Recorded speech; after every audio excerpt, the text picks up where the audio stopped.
Olá, tudo bem? Hoje eu vou falar um pouquinho sobre as técnicas do yoga. E se você não me conhece, está chegando aqui pela primeira vez, eu estou num projeto onde eu gravo um vídeo por dia durante 365 dias sobre yoga, sobre qualidade de vida.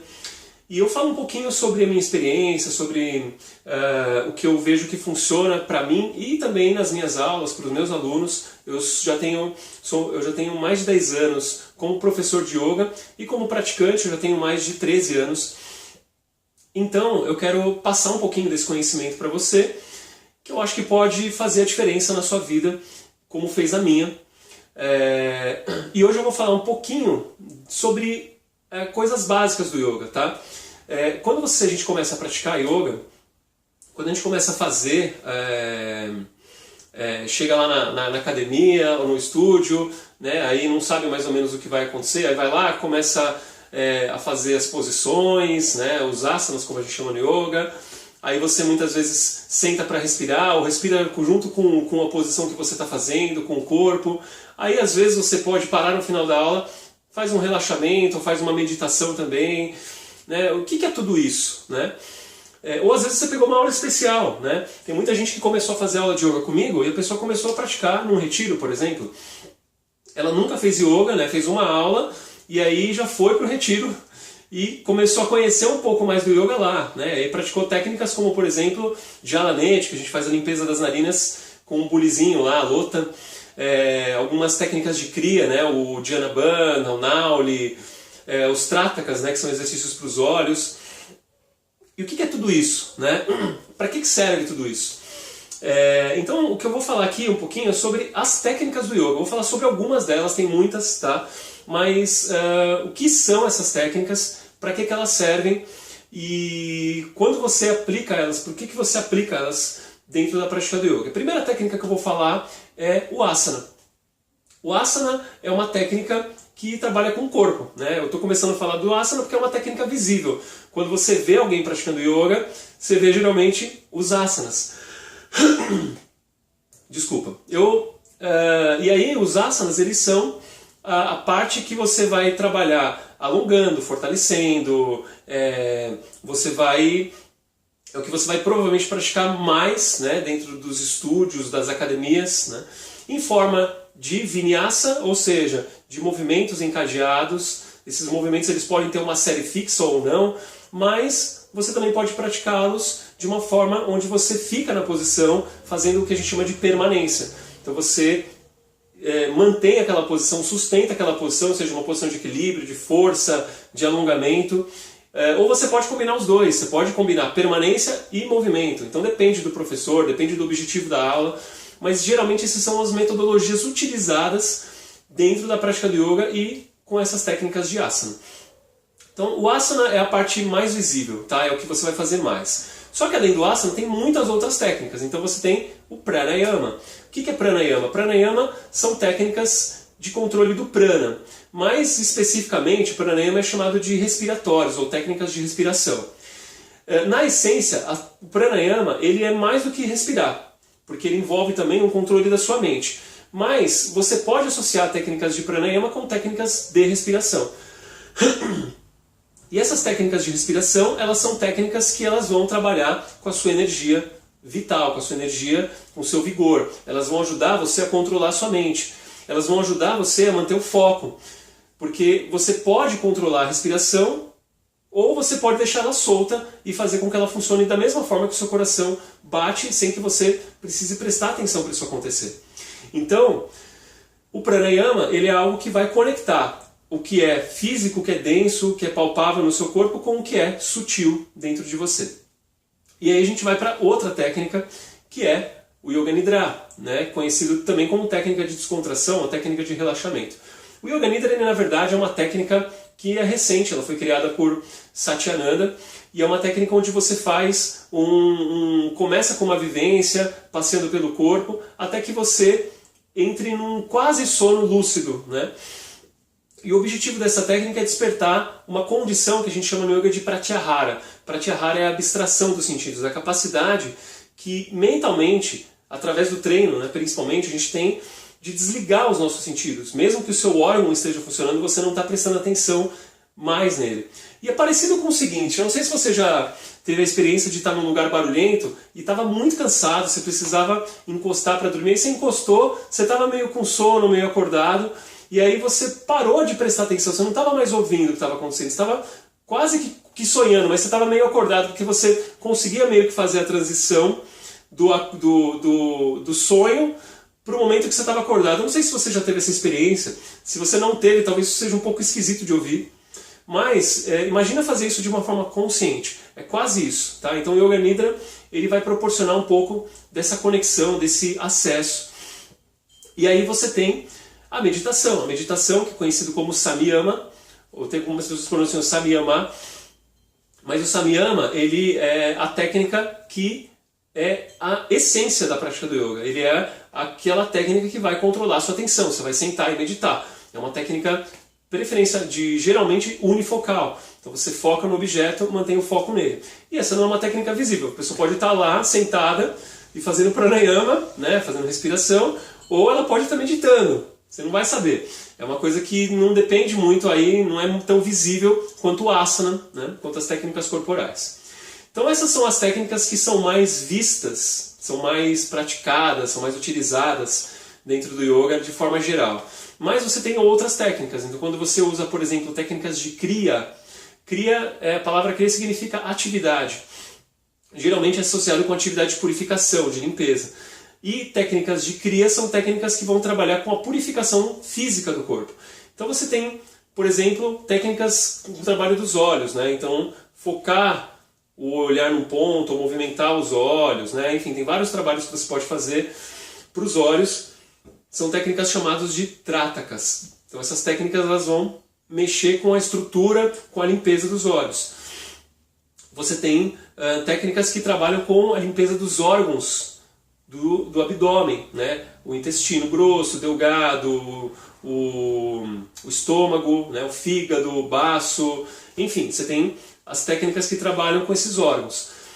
Você tem o Udyanabana, que é um bana, mas ele pode ser utilizado também como uma técnica que vai estimular o movimento, o massageamento dos órgãos internos. E você tem o Nauli, que é uma técnica que você faz controlando os músculos abdominais e, consequentemente, promovendo uma limpeza, né, um estímulo dos movimentos peristálticos e fazendo com que você tenha um funcionamento melhor dos órgãos dessa região. Você tem que mais? O Kapalabhati. Kapalabhati é uma técnica que você inspira. Eu não vou fazer agora com o nariz também entupido. Você solta o ar com bastante força e aí você limpa, né, as vias aéreas. Kapalabhati, a tradução é crânio brilhante. Então você faz com bastante intensidade. Você tem o Jalanete, que aí você já começa a usar um pouquinho, né, são técnicas úmidas que a gente fala, você usa água, então você usa um bulizinho, que é a lota, aí você vai lá na pia com água e sal, aquece na temperatura do corpo, coloca aqui no nariz e ele vai fazer uma lavagem das narinas. Isso é algo bem conhecido hoje em dia, né, tem muitos lugares que vendem a lota, então essa é uma técnica de kriya também. Então essas técnicas são técnicas de limpeza. Tem outras também, mas de lavagem daqui para cima, né, do estômago, do esôfago, né, e aí você também tem lavagem em todo o aparelho digestivo. Então Dhauti, o Shanka Prakshalana, né, tem a lavagem também do reto, enfim, tem outras técnicas mais específicas de limpeza. E aí você tem, por exemplo, também técnica de limpeza que é o Bhuta Shuddhi, é um período que você passa de purificação dos elementos, né? Quando você pensa nos elementos, seu corpo é constituído pelos elementos terra, fogo, água, ar, espaço, né? Então você tem essa constituição que também é um reflexo, é algo que você reconhece nos seus chakras, né? Mas você vai fazer a purificação dos elementos, que é a purificação física do seu corpo. Você vai fazer isso através de uma dieta restrita, muitas vezes com jejuns, né? Com alimentação específica e práticas específicas também de limpeza, e é uma dieta que limpa o corpo físico, mas também limpa a sua mente, tá? Então todas essas técnicas de kriya estão envolvidas nesse sentido. Você também tem, eu não posso deixar de mencionar, né, os yamas e niyamas, são os valores éticos, né? Eu falo de todas essas técnicas, algumas delas que são a base do yoga, dentro de uma série onde eu falo sobre os 8 passos do Yoga de Patanjali. É só você assistir lá para você ver quais são esses 8 passos, mas todos aqueles 8 passos são técnicas do Yoga. E os yamas e niyamas, eles são a primeira parte, que é os preceitos éticos, é aquilo que você aplica no dia a dia. Ou seja, você, por exemplo, vai praticar ahimsa, não agressão. Né? Você vai praticar satya, na verdade, ser verdadeiro, ser autêntico também, não só falar a verdade. Então, são partes dos yamas e os niyamas, né? Sausham, limpeza, ser... o Kriya tem um pouco de trabalho nesse sentido, né? De limpeza física, mas de ser puro também. Você tem tapas, né? Superação, que também é traduzido por um esforço um esforço em si mesmo, um esforço em você mesmo. Então, os yamas e niyamas também são técnicas de yoga. Você tem... qual que é a outra técnica? As mudras, né? Então, os gestos que a gente faz com as mãos são chamados de Hasta Mudra, né? Você tem assim, né? O que mais? Assim, assim. Tem algumas mudras, né? Então a gente tem uma conexão neural das mãos com o nosso cérebro. Tem uma área do cérebro que quando a gente usa as mãos, a gente ativa elas de uma forma mais intensa, né? Então você tem um efeito simbólico, você faz assim, as pessoas sabem o que é, né? Você faz assim, pode ser 2 significados. No trânsito pode ser que você está xingando a pessoa, mas assim você pode dar ok para a pessoa, tudo bem, ok, né? Então você tem um efeito simbólico, mas você tem um efeito também que é um reflexo, né? Se você apertar a mão com força e segurar aqui durante uns 5 minutos, você vai perceber que a sua pupila começa a dilatar, você começa a ficar um pouco mais ofegante, né? Seu coração vai bater um pouco mais rápido, porque isso aqui remete ao efeito de sobrevivência, né? De briga, como é que fala? Luta, né? Então quando você faz assim, você fecha a mão, você não fala para alguém eu te amo com a mão fechada, né? Você faz algum gesto mais delicado. Então você tem um efeito reflexológico, né? Você tem um efeito que ele está muito relacionado com o símbolo que você dá para aquele gesto, né? E essa é uma outra técnica. Mas tem mudras também que você faz com o corpo. Quando você faz uma posição com o corpo, você está fazendo uma mudra também. Porque a palavra mudra significa selo ou senha. É aquilo que ela vai conectar com alguma coisa dentro de você. Né? Ela vai acessar alguma coisa dentro de você. Então, às vezes, a posição que você faz, ela está conectando com um sentimento, com um comportamento, com uma forma de fazer as coisas, de agir. E às vezes aquilo que está sendo conectado não está representando quem você é de verdade, ou está impedindo que seu potencial vá além do que ele poderia ir. E quando você faz o asana, né, representado pela mudra, em forma de mudra, vamos dizer assim, você está fazendo com essa conexão, criando esse trabalho interno. Né? Então as mudras também são uma outra técnica de yoga. Deixa eu ver se eu lembrei de todas. Aqui tem os drishtis, né, que são os focos. Eu estou meio vesgo aí. São os focos do seu olhar num ponto. Então quando você faz meditação, olhando por exemplo para a chama de uma vela, você está fazendo o Agni Drishti. Né? Então você está focalizando os seus olhos no fogo. Né? Aí tem uma hora que aquele fogo é fixado na sua mente, você fecha os olhos. Não é para ficar com o olho aberto focando, né?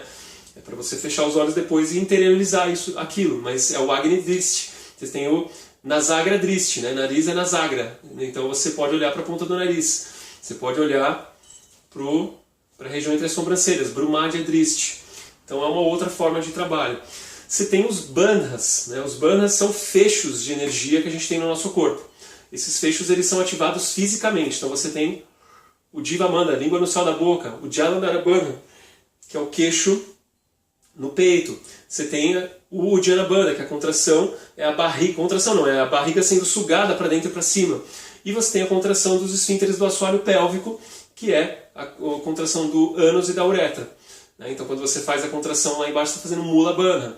Mula Bandha, Uddiyana Bandha, Jalandhara Bandha e a língua no céu da boca, lá atrás, né, na região do palato, é o Jiva Bandha. Então os bandhas eles são formas de abrir e fechar para onde a energia do prana, do vayu, vai passar dentro do seu corpo. Quando você combina essa prática dos bandhas com os asanas, ou com os pranayamas, você potencializa. Então primeiro que fica mais difícil, lógico, você tem que pensar mais, ter mais atenção para fazer, senão você não faz. Segundo, que você tem que ter coordenação, né? Você tem que fazer um movimento coordenado com bandha, então exige um pouco de treino. Terceiro, que ele vai fazer com que você preste atenção ao máximo. Não dá para você fazer se você não tiver foco. Você não consegue fazer se você não tiver presente lá. Então os bandhas, eles são muito importantes. Eles são um estágio mais profundo da prática do yoga que muitas vezes a gente não faz dentro de aulas como a gente faz na academia, por exemplo. Às vezes você não faz bandha, né? E aí já começa a envolver um pouco de mentalização. Mentalização é uma outra forma, é uma outra técnica, né? Porque você tem que usar a sua mente, usar a sua intenção, o seu sankalpa, para você fazer a sua prática, né? A sua intenção é transformada em ação, né? Você vai materializar a sua intenção. Então quando você mentaliza o asana, você está mentalizando o que você quer atingir, não a condição que você está naquele momento. Você está mentalizando a parte do corpo que você está exigindo mais. E, dependendo do seu nível de treino nisso, dá para perceber fisicamente uma parte do corpo quando você pensa nela. Porque quando você pensa, você está ativando o sistema nervoso. Você está levando mais sangue, causando hiperemia, né? Então, depois de um tempo de treino, ou talvez logo quando você começa a sentir aquela região fisicamente.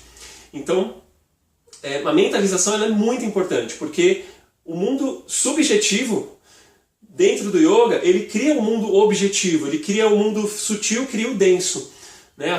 A ideia que você tem de quem você é, a ideia que você tem de onde você mora, das possibilidades, né? A ideia que você tem da crise econômica, se ela é boa, se ela não é, a ideia que você tem vai fazer você agir de acordo com ela. E se você muda a sua ideia, o seu pensamento, você muda a sua forma de agir, de fazer as coisas. Então, basicamente, a sua mentalização é pensar de um jeito diferente, pensar fora da caixa, pensar de uma forma, usando a sua imaginação muito além de onde você está. Eu fiz um vídeo falando sobre isso aqui, né, de um impossível. Então, a mentalização ela também é uma técnica de yoga, ela tem que ser combinada com o que você faz dentro do yoga, com o que você faz fisicamente, com o que você faz mentalmente. Né? Não dá para praticar yoga se a mente estiver voando aí para todos os lugares, né? Para lugares em que você não está. Né? Você está fazendo a prática e pensando num compromisso depois da aula. Então a mentalização ela é muito importante. E eu estou tentando lembrar de mais alguma técnica, mas agora de cabeça não está vindo, mas tem muito mais. Essas são as técnicas principais que a gente tem dentro da prática do yoga.